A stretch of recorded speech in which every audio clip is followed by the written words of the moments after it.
केवळ आता 10 मिनिटं शिल्लक आहेत. 10 मिनिटानंतर सगळ्यात पहिला आणि अचूक कल केवळ आणि केवळ लोकशाही मराठीवर तुम्ही पाहणार आहात. कारण भिवंडी निजामपूर शहर देखील या ठिकाणी आता मतमोजणी करता सज्ज आहे. पुढच्या 10 मिनिटात इथं सुद्धा मतमोजणीला सुरुवात होईल. अभिजित हिरे यांनी घेतलेला हा आढावा आपण पाहूया. भिवंडी महानगरपालिका मतमोजणीसाठी सज्ज झालेली आपण पाहू शकता की सायंकाळी 7:30 ते 5:30 वाजेपर्यंत 53.43% इतकं मतदान झाले असून सकाळी 10 वाजल्यापासून 23 प्रभागामधील 90 उमेदवार यांचा निकाल समोर येणार आहे.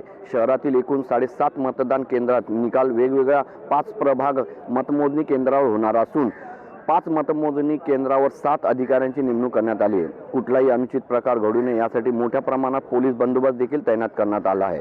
मतदान राजाने आपला बहुमूल्य कुठल्या पक्षाला दिला आहे आणि कुठल्या पक्षाला गुलाल उधळेल हे पाहणं गरजेचं राहणार आहे. महानगरपालिकेमध्ये नगरसेवक व महापौर कोण बसणार याकडे सगळ्यांचं लक्ष लागलेलं आहे. अभिजित हिरे, लोकशाही न्यूज, भिवंडी.